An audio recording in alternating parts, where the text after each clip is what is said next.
네, 용칼 두 번째 섹션입니다. 통합당에 가서도 대권 욕망, 김종인의 노욕. 네, 이런 제목을 붙여봤습니다. 우선 광고부터 함께 하시죠. 아이고, 머문 빌리지. 여러분, 머문 빌리지에서 저희 벙커원 교회가 여러 해 동안 이 수련회를 했습니다. 전교인 수련회를 여기서 했어요. PPT 시설이 있는 영화관도 있고요. 그 커튼을 다 이렇게 치면은 완전히 밖으로부터 빛이 들어오지 않습니다. 그래서 영화관 같고요. 스크린도 크고, 그리고 카페도 있고요. 네, 바베큐장도 있고, 무인 독채 펜션이고, 여름엔 또 저 수영장도 있더라고요.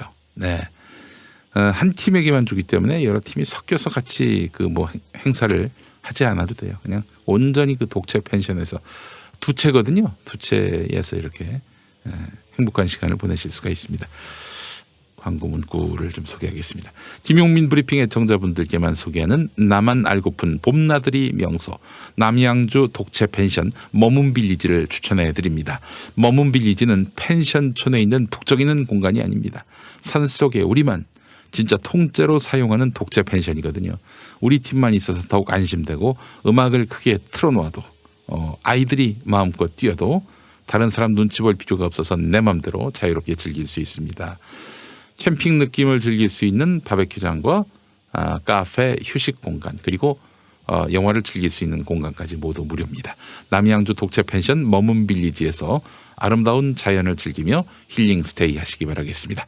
자, 머문 빌리지 연락처가 나와 있나요? 네이버에서 머문 빌리지 검색하시면 되겠습니다. 네, 한번 행사하시고요. 머문 빌리지 1박 얼마냐고요? 머문 빌리지 네이버에서 검색해 보시면 되겠습니다. 검색하시면 돼요. 네. 자, 바로 이어가겠습니다. 이 영감님 참 재밌는 영감님입니다. 예. 미래통합당이 결국 김종인 전 미래통합당 총괄선거대책위원장에게 당 재건을 맡기기로 했다고 그러는데, 조건이 뭐 아직 맞아떨어지지는 않은 것 같습니다. 김종인에게 이제 당 재건을 맡기기로 했는데, 김종인 씨가 조건을 내걸었어요. 그 전당대회를 7, 8월에 하겠다고 하는 전제가 붙었을 적에는 나한테는 비대위원장을 맡아달라고 얘기할 필요도 없다고 봐요. 이렇게 얘기를 했다고 합니다. 그러니까 전당대회 때까지 관리형 비상대책위원장 안 한다, 이런 얘기입니다. 그 상당 기간 동안에 당 재건 작업을 할 수 있는 그 역할이 부여돼야 한다. 난 이렇게 해야 한다고 봐요. 네, 이렇게 말했다고 합니다. 네. 선거 패장이죠. 김종인 위원장도 본인이 4.15 총선 미래통합당 총괄선거대책위원장이었어요. 선거 패장인데, 그리고 과반 의석 확보는 너무나 당연하다라면서 자신 있어 했는데 결국 졌잖아요. 완패를 했잖아요. 그런데도 이 양반이 재등판될 상황이에요. 그거는 할 사람이 없어서지 김종인이 적임자여서 이렇게 모셔오는 게 아닌 거죠. 선거 참패를 수습할 인사가 마땅치 않아서 이렇게 모시는 거라고 보면 됩니다. 한 수도권 의원은 구심점이 없는 상황에서는 대안이 없다라고 말하고 있는데, 자, 그런데 말이죠. 김종인은 2년 뒤 대선을 치를 수 있도록 당의 노선과 인물 혁신을 일구어 놓아야 한다, 이렇게 경향신문이 이야기하고 있습니다. 하지만 김종인 비대위호가 순항할 수 있을지, 그건 의문이죠. 네. 재선 이상의 의원들은 비상대책위원회, 그러니까 김종인이 당대표 대행을 맡는 기간을 줄이고 새 대표를 뽑는 전당대회를 빨리 열어야 한다, 이런 생각이 여전히 강합니다. 영남권의 한 재선 의원은 비대위는 최대한 빨리 역할을 종료해야 한다. 8월에 전당대회를 해야 한다. 8월이면은 한 3개월 정도 비상대책위원회를 맡아달라, 이런 얘기 아니겠어요? 홍준표 전 자유한국당 대표는 페이스북에다가 기한이 없는 무제한 권한을 달라고 하는 것은 이 당을 너무 얕보는 처사예요. 죄송합니다. 문재인 대통령하고 닮은 것 같습니다. 예. 기한이 없는 무제한 권한을 달라고 지금 김종인이 얘기하고 있는데 그건 당을 너무 얕보는 처사다 이렇게 비판을 했습니다. 실제로 뭐 당의 위기를 외부 인사를 통해서 수습한 과거를 돌이켜봤을 때 이건 뭐 실효성 있는 대안이 아니었어요. 2016년 김희옥, 임명진 비대위원장, 2018년 김병준 비대위원장 모두 외부 인사가 비대위원장을 맡았지만 실패했어요. 불출마한 김영우 의원은 전권 비대위원장이라니 참으로 비민주적인 발상이다. 총선 참패 원인과 보수당 현실 등을 토론도 제대로 해보지 않고 남에게 계속 맡기기만 하는 당의 미래가 있을까 이렇게 말했다고 합니다. 김영우 의원의 인식이나 홍준표 전 대표의 인식이나 다 옳습니다. 아니 김종인 씨가 무이 대단하다고 항상 이 사람이 구원투수로 거론되고 있는지 모르겠어요. 구원투수 역할도 못했잖아요. 물론 이제 김종인 씨가 지난 총선에서 미래통합당의 그 총괄 선대위원장을 맡게 된 시점은 공천이 다 끝난 시점입니다. 본인이 뭐 단 한 석도 공천에 영향력을 행사한 적이 없기 때문에 결국 공천이 잘못돼서 심판을 받은 면도 있기 때문에 미래통합당 선거 패배에 대해서 김종인 씨한테 책임을 묻는 것은 좀 무리죠. 무리긴 한데 그렇다고 지금 김종인 씨한테 전권을 몰아주는 방식으로 해서 비대위를 맡긴다. 물론 이제 김종인 씨의 이 요구가 미래통합당에 의해서 수용된 것은 아닙니다만은 전권을 맡겨야만 한다. 이런 또 김종인 씨의 이런 발언이 있었어요. 전권 안 주면 김종인 씨가 안 할까? 저는 아니라고 봅니다. 자, 이번엔 서울신문 기사를 보겠습니다. 심재철 씨가 지금 강력하게 김종인을 모셔오려고 애를 썼는데요. 심재철 당대표 권한대행은 어제 김종인을 만나서 비대위원장직 수락을 설득했다고 하는데 이 자리에서 김종인은 오늘 답을 주겠다 이런 뜻을 밝혔다고 합니다. 김종인은 상품이 나쁘면 그 상품이 나쁘면은 상표도 바꿀 수밖에 없다고 봐요. 이러면서 사실상 당명 개정을 예고하기도 했는데 김무성을 비롯한 10여 명의 전현직 비박 의원들은 만찬을 갖고 김종인 비대위가 불가피한 선택이라는데 의견을 모았다고 하는데요. 김종인이 지휘봉을 잡는다고 해서 모든 우려가 불식식될지 미지수라는 서울신문 분석 주목됩니다. 이미 그 총선이 끝난 상황인 만큼 비대위원장에게는 선거 전에 공천권처럼 현역 의원들을 제어할 만한 마땅한 무기가 없었어요. 보십시오. 김종인 씨가 그 자신의 존재감을 과시했던 때가 바로 더불어민주당 비상대책위원장이 됐을 때 아니겠습니까? 문재인 당대표 그만둬라. 공천권 나한테 다 줘라. 이랬던 김종인 씨 아니에요. 그래서 그렇게 더불어민주당 정치인들을 차렷 열중시킨 거 아니에요. 근데 지금 선거는 끝났고 그리고 또 관리형이고 이제서야 무슨 김종인 씨한테 무슨 권한이 있겠어요. 그걸 알고 김종인 씨가 다음 대선까지 당대표직을 맡겨라. 지금 그렇게 얘기하고 있는 거 아니에요. 그 결국 뭐냐면 당 대선 주자를 내가 뽑겠다. 당 대선 주자로 하여금 자기 앞에서 차렷 열중샷 하게끔 만들겠다. 이런 얘기 아니겠습니까? 그래서 전권을 달라고 하는 거 아니에요. 예. 이에 대해서 전 비상대책위원장 임명진 목사는 미래통합당이 자기들이 잘못한 것을 희생양을 데려와 덮어 씌워서 위기를 모면하려는 일시적인 방편이라면서 비대위원장이란 게 공천권을 쥐었다든지 대권 후보가 됐다든지 이럴 때 힘이 있는 것이다.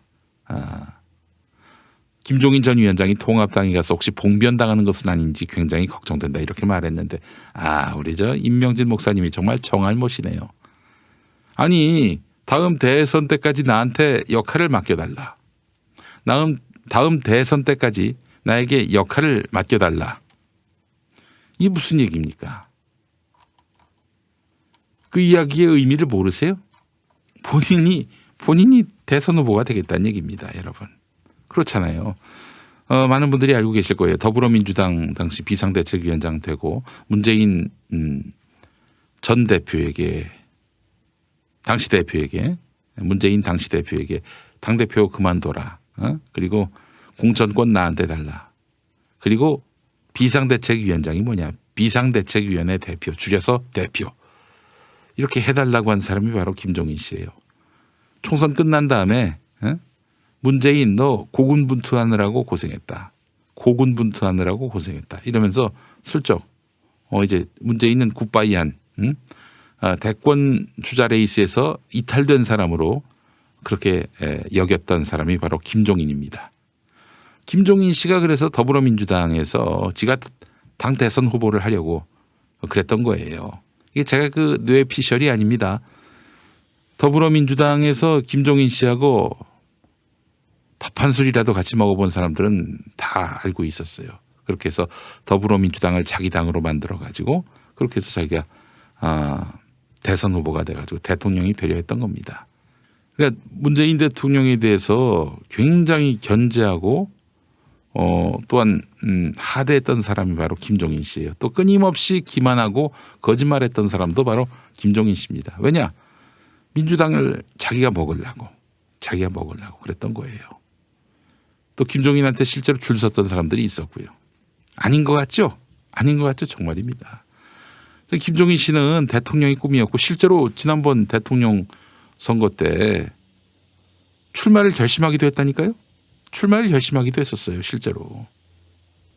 자, 그리고 지금 여기 이제 미래통합당 대선 후보가 되려고 지금 여기 들어간 겁니다. 그러니까 자기 한 석 달 쓰고 갖다 버릴 그런 한시적 비상대책위원장 말고 대선 때까지 당대표직을 유지할 수 있도록 보장하라 이러고 있어요. 김종인 씨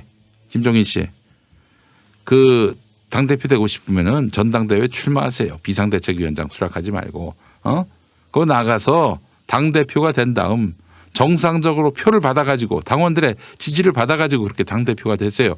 왜 그렇게 몇 사람들한테 거래하는 식으로 당대표가 되려고 하는 겁니까? 아마 비상대책위원장 되면은 또 거기 그때 가서도 미래통합당 비상대책위원장이 아니라 미래통합당 비상대책위원회 대표, 줄여서 미래통합당 대표라고 부르라고 할 거예요. 물론 이제 본인이 대통령 선거 나가가지고 이길 가능성이 없죠.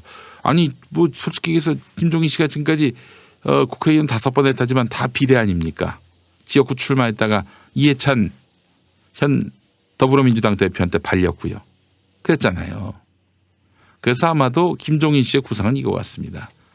미래통합당 당 대표가 돼가지고 야당과 협잡을 해가지고 여당과 어떻게든 거래를 해가지고 여당과 거래를 해가지고 그렇게 해서 내각제 개헌으로 바꿔가지고 그렇게 해서 본인이 이제 나중에 내각제 총리를 하든지 이런 방식으로 해서 정말 비례대표 국회의원만 했다고 제가 말씀드렸죠. 김종인 씨가. 비례대표 대통령이 되려고 하는 게 아닌가. 비례대표 국가원수가 되려고 하는 거 아닌가 하는 그런 생각을 해봅니다. 자, 이게 김종인 씨 구상이고 제가 지금까지 김종인 씨를 쭉 봐온 바에 따르면은 그 사람은 그렇게 공짜로 미래통합당 당 비상대책위원장 자리를 수용하지 않을 겁니다. 자기 대선까지 나를 밀어줘야만 내가 들어갈 수 있다. 지금 이러고 있어요. 김종인 씨 본인이 뭔데 그렇게 본인의 그런 가치를 그렇게 뻥튀기 하세요. 이건 노망입니다. 노망. 노욕을 넘어서 노망이에요. 네. 정말 참 어처구니가 없습니다. 예. 우리 추호 선생님, 당신은 대통령 될 일이 추호도 없음을 알려드립니다. 당신의 그런 욕망을 우리가 다 헤아리잖아요. 다 헤아리잖아요. 네. 웃음만 나옵니다. 네. 당헌 당규를 초월한 비대위원장을 지금 요구하고 있는 김종인 씨. 네. 그때는 저는 그때 반대했었습니다만 더불어민주당이 괜히 그 양반 데려왔다라고 저는 생각을 하거든요. 누가 데려왔는지는 모르겠습니다만. 미래통합당은 좀 분별하셔서 김종인 씨한테 당을 넘겨주는 일, 아무리 지금 당이 상황이 허접하고 미래가 불안해도 김종인 씨한테 당을 통째로 넘겨주는 일은 하지 말아야 하셔야겠다. 이런 말씀을 드리고 싶습니다. 자, 그래요. 오거돈 시장이 정말 사퇴하나요? 국제신문도 방금 보도를 했는데 더불어민주당 소속 부산시 의원은 우거돈 시장과 관련한 중대 발표가 있을 것 같다라고 말을 했는데 사퇴를 비롯한 거취와 관련한 내용인 것 같은데 시의회 의장단에서 오세훈이래요. 우거돈 시장의 입장을 확인한 것으로 안다 이렇게 말을 했다고 합니다. 근데 말이죠. 이런 기사도 있네요. 우거돈 시장이 4.15 총선 투표를 비공개로 치렀는데 조용히 하고 싶다는 의사를 비롯해서 언론사 카메라는 물론이고 시청 자체 사진 촬영 담당자도 투표소를 찾지 않았다고 하는데 그래서 건강에 대한 우려가 제기되기도 했다. 이렇게 보도가 나왔어요. 건강 이상설이 정말 맞나요? 어이고 이거 참 사퇴 기자회견을 진행할 것 같다는 보도. 네, 부산일보가 방금 또 올린 기사를 보면은 사퇴는 건강 때문이고 가족 회의를 열어서 오전에 사퇴하는 것으로 결론 냈다고 전해지고 있는데 우거돈 시장은 암으로 수술을 받은 전력이 있다. 이렇게 보도가 나오고 있네요. 네. 자, 마지막 기사 하나 더 보겠습니다. 자, 이 김남국 경기도 안산 단원을 국회의원 당선자에 대한 조선일보의 공격이 계속되고 있습니다. 조국 백서에 관여 안 했다더니 이제 와서는 그건 내 정치적 자산이다. 말을 바꿨다는 거예요. 예. 이거 보면서 조선일보는 쓰레기 신문이라는 걸 다시 한번 또 확인할 수가 있었습니다. 이게 무슨 말인지 어제 그 YTN 라디오 노영희의 출발 새 아침에 김남국 당선인이 나왔는데 김남국 당선인이 무슨 말을 했는지 정확하게 한번 보시겠습니다. 그 조국 백서 관련해서 모금에는 제가 직접 돈 관리라던가 관여한 것은 전혀 없고요. 필자로 참여하겠다고 하면서 참여하려고 했는데 그것마저도 선거를 치르면서 적극적으로 필진에 참여하지 못하게 됐고요. 이 부분과 관련해서는 제가 혼자 하는 것이 아니라 많은 교수님, 기자 여러분이 참여해서 함께 공동으로 운영되는 것이고 집필 계획은 살짝 딜레이 됐지만 내용이라든가 이런 것들을 충실하게 작업하기 위해서 이 부분을 계속 추진 중에 있습니다. 라고 했어요. 그러니까 집필 작업에 자기가 참여를 하지만 모금 그리고 돈 관리 이걸 한 적이 없다는 거예요. 자 봅시다. 조선일보 기사는 어떻게 나와 있습니까? 조국 백서 관여 안 했다더니 관여 안 했다는 것이 모금이라든가 돈 관리라든가 이런 걸 안 했다는 거지. 필진으로 참여해서 글을 쓰는 것조차 안 했다 이런 얘기가 아니잖아요. 관여한 거 맞습니다. 근데 무슨 관여 안 했다는 말이 나오죠? 자 그리고 검찰 개혁이라고 하는 것, 조국 백서라고 하는 것은 저의 정치적 자산이면서 또 동시에 국회의원 김남국이 검찰 개혁만 하는 것은 아니잖아요. 그렇기 때문에 정치적 자산이면서 또 동시에 저 혼자 할 문제가 아니라 이 검찰 개혁은 21대 국회가 뜸모아서 반드시 완수해야 할 과제라고 생각이 듭니다. 이런 말을 했습니다. 난독증이 아니라 고의로 발언을 왜곡하는 거죠. 딱 한 부분만 따가지고 그 전체 맥락은 무시하고 이 사람이 이런 말을 했는데 또 저런 말을 했다.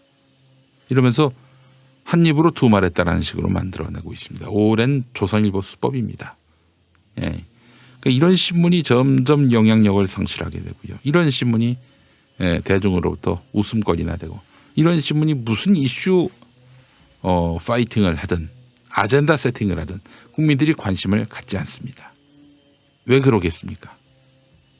니들이 이렇게 기사를 사실을 진실을 왜곡하고 정치적 목적에 의해서 부분의 사실들을 오염시켜서 버무리고 그래서 국민들에게 외면을 받고 있는 것입니다.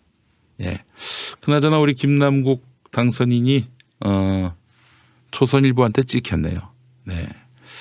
큰 정치인이 되기 위해서는 조선일보하고 싸워야 됩니다. 네. 조선일보하고 이렇게 싸우게 된 김남국 당선인 대권 주자로 갈 자격이 부여됐습니다. 대통령 되기 전에는 결혼했으면 좋겠는데 말이죠. 국내 최초의 연고 대통령이 되는 것은 아닌가 염려하는 마음을 또 금치 못합니다. 네, 그래요. 조선일보와 싸우지 않고 민주정부 대통령이 될 수는 없습니다. 조선일보하고 지금 전선을 세운 김남국 당선인 파이팅을 빕니다. 네, 오늘 용칼 모두 마치겠습니다. 시청해 주신 여러분 감사합니다.